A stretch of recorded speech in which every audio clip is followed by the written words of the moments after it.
Assalamualaikum warahmatullahi wabarakatuh.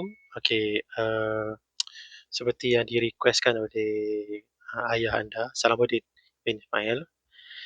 Saya adalah Cikgu Azrul.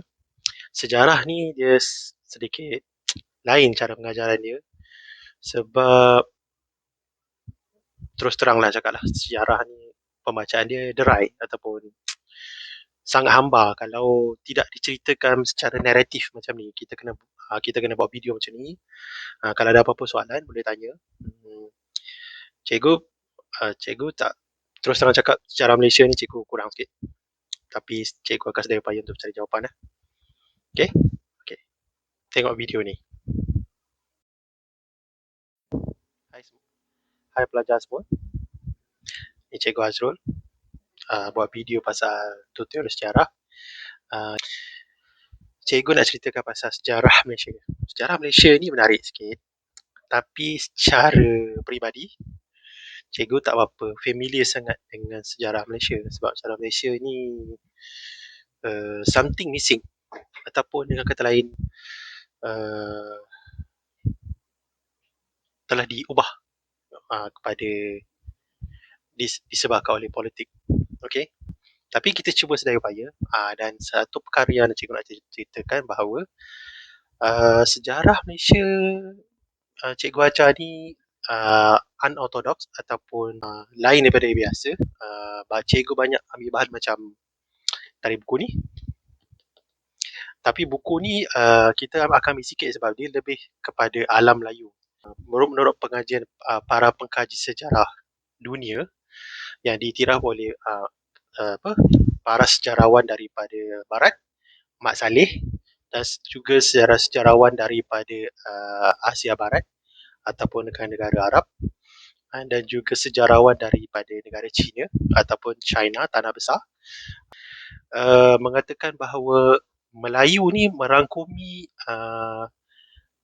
seluruh kepulauan Nusantara iaitu Indonesia, Brunei, Malaysia, Singapura, sebahagian daripada Thailand, setengah-setengah kata sampai ke Kemboja. Itu adalah teori. So buku ni banyak menceritakan Empire Melayu yang saya cakap tadi, yang cikgu cakap tadi semua tadi. Okey, tapi cikgu akan ceritakan dari sudut negara Malaysia sahaja sebab kita belajar sejarah Malaysia. Okey? Okey. Cikgu dah tengok dah korang punya syllabus, cerita pasal zaman batu lah, zaman batu ais, zaman Mesopolitik, Neolitik. Itu cikgu rasa lebih baik korang baca sendiri sebab to be honest, secara jujur, sejarah tu tak ada kena-mengena langsung dengan kita sebab daripada sumber dapatan yang cikgu dapat, kita ni Bani Adam ataupun dapat keturunan Nabi Adam bermula jauh lebih lambat daripada apa yang fosil yang para arkeologis jumpa. Contoh macam Perak Man, Neanderthals. Kalau korang tak tahu Neanderthals, korang boleh check lah. Neanderthals tu adalah manusia sebelum Homo sapien. Manusia ni dipanggil Homo sapien dari segi sains. Kita panggil Bani Adam lah, ataupun anak-anak cucu Adam. Sebab kalau nak ikutkan sejarah, Bani Adam ni bermula daripada 10 hingga 5,000 tahun yang lepas. Tak lama. Kita tak lama. Tapi fosil yang ditemui oleh para pengkaji sejarah arkeologi menunjukkan bahawa manusia ni dah wujud beratus ribu tahun. Dinosaur hidup 650 juta tahun dahulu dilenyapkan kerana sebuah kereta impact daripada asteroid daripada ke bumi, mengakibatkan kepupusan dinosaur. Itu pun teori kenapa dia pupus, tapi memang ada fosil ataupun tinggalan tulang-tulang dinosaur ni semua. Tapi itu pada pendapat sejarawan yang cikgu dapat, diorang ni semua bukan daripada Bani Adam ataupun anak-anak Nabi Adam. Mereka makhluk sebelum manusia. Kita tahu bumi ni dah tua, tapi peradaban manusia start pada Nabi Adam, adalah 10 hingga 5,000 tahun. Tak apa-apa, tak apa-apa pasti. Tapi angka kat situ lah. Kita berbalik pada tajuk kita. Kita jauh sikit. Uh, Malaysia. Okey, di tanah Melayu, kerajaan paling awal sekali di tanah Melayu adalah negara Langkasuka. Langkasuka ni terletak daripada dia punya sempadan, daripada Perak sehingga ke selatan Thailand sekarang.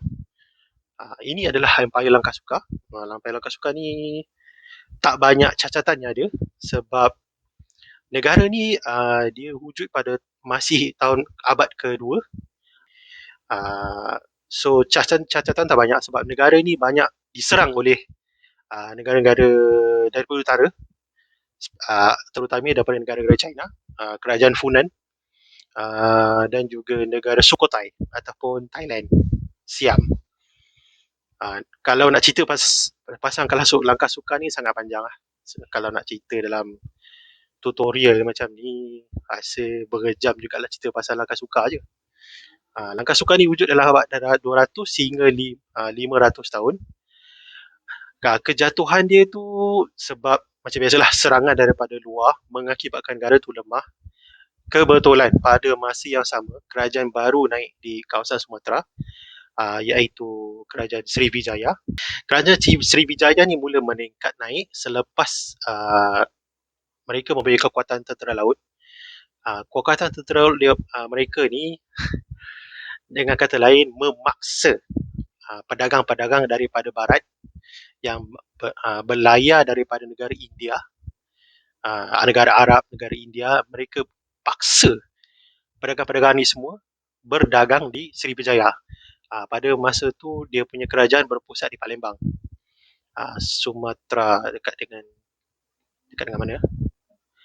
Geografi tanya Profesor John. Cikgu Azrul tak apa familiar Palembang tu kat mana, tapi yang tahu Palembang tu kat Sumatera. Okey, kerajaan Sriwijaya meningkat sebab perdagangan antara pedagang dari barat ke China. So laluan Selat Melaka tu mereka terpaksa guna, dan tentera laut Sriwijaya selalu memaksa atau serangan secara tidak sengaja dan memaksa mereka berlabuh di pelabuhan Sriwijaya. Pelabuhan Sriwijaya sangat banyak. Di Palembang ada, di Tanah Jauh ada, di Melaka pun ada. Tapi Melaka mereka tak guna sangat sebab mereka akui kekuatan Langkasuka. Walaupun Langkasuka tidak menguasai penuh tanah Melayu, mengakui kedaulatan Langkasuka sebab Langkasuka ni pada kejatuhan dia sedang naik. Masa tu dia berkawan. Okay? Jatuh, naik, berkawan. Okay? Kerajaan Sriwijaya pun tak bertahan lama, dalam 100 hingga 200 tahun, abad ke-1000. Okey, Langkasuka dia punya abad kedua sampai 5. 7, abad ke-7, abad ke-8, abad ke-9 dia punya kejatuhan. So abad ke-10 Sriwijaya tengah naik. Okey.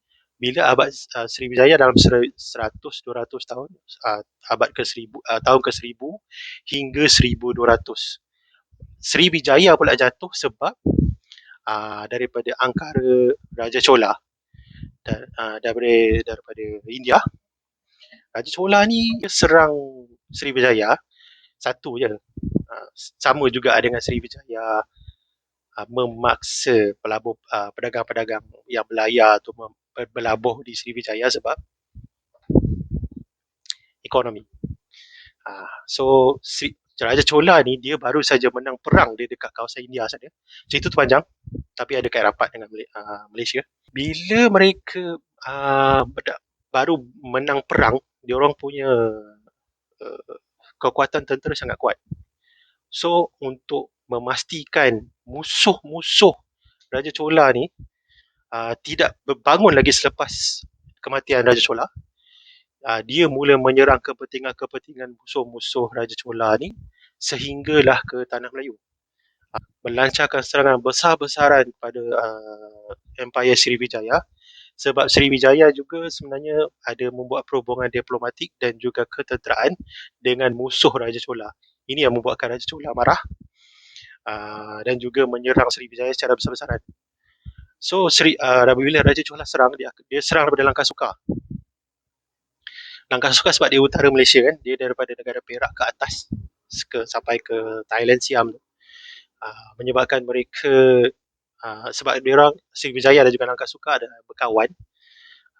Mereka menolong Sriwijaya menahan serangan tentera-tentera laut daripada Raja Chola. Namun begitu, tentera Chola yang baru menang perang menggunakan taktik serangan dari belakang. Okey, untuk mengetahui lebih lanjut cerita dia, cikgu ceritakan lebih ringkas je. Tentera laut Langkah Suka dan juga Sriwijaya, diorang berlabuh di kawasan antara Sumatera dan Tanah Melayu, dekat kawasan lautan sekitar Pulau Andaman tu. Tentera-tentera laut Sriwijaya dan juga Langkah Suka, dia buat formation ataupun, tetapi mereka tidak sangka Raja Chola dia berlayar di belakang Pulau Sumatera, masuk ke antara Sumatera dengan Tanah Jawa kan ada tengah-tengah ada kecil tu kan. Tak tahulah nama lautan apa tu, tanya Profesor John. Dia lalu kawasan belakang tu sebab kawasan tu memang dikenali sebagai kawasan yang susah untuk berlayar kecuali anda adalah pelayar lokal ataupun pelayar tempatan. Mereka tahu selok belok dan bahayanya kawasan lautan tu. Mereka serang dari belakang.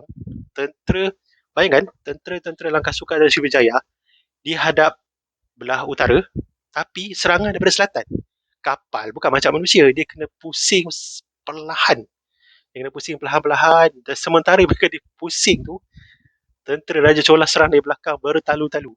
Tak memberi langsung kesempatan untuk tentera-tentera laut Sriwijaya dan Langkah Suka untuk mengatur balik pertahanan. Oleh sebab demikian, tentera laut Sriwijaya dan Langkah Suka musnah.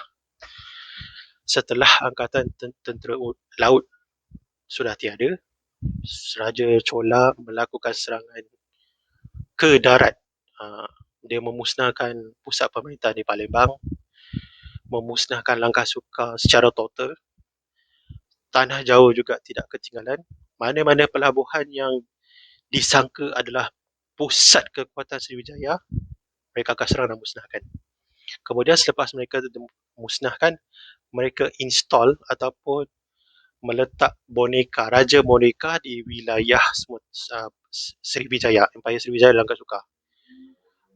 So dengan kata lain, Raja Chola telah menguasai misconception ataupun orang salah anggap selama ni yang Portugis adalah penjajah pertama negara. Tak, sebenarnya daripada India, Raja Chola.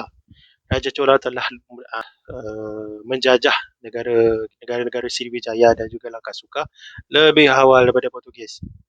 Mereka install ataupun mereka lantik raja-raja mereka yang hanya taat pada Raja Chola. Okay, so orang-orang Melayu dan juga orang-orang alam Melayu ni lah mengambil masa selama 5 hingga 10 tahun untuk melakukan kudeta ataupun melakukan pemberontakan lah. Pemberontakan secara besar-besaran untuk menggulingkan Raja mereka ni. Mereka kembali menguasai negara mereka sendiri. Tapi disebabkan itu, Sriwijaya sangat-sangat lemah sebab selepas 5-10 tahun tu untuk mengumpul kekuatan seperti zaman keemasan mereka tu sangat-sangat lama sebab Sriwijaya telah musnah. Dia punya pelabuhan semua dah musnah.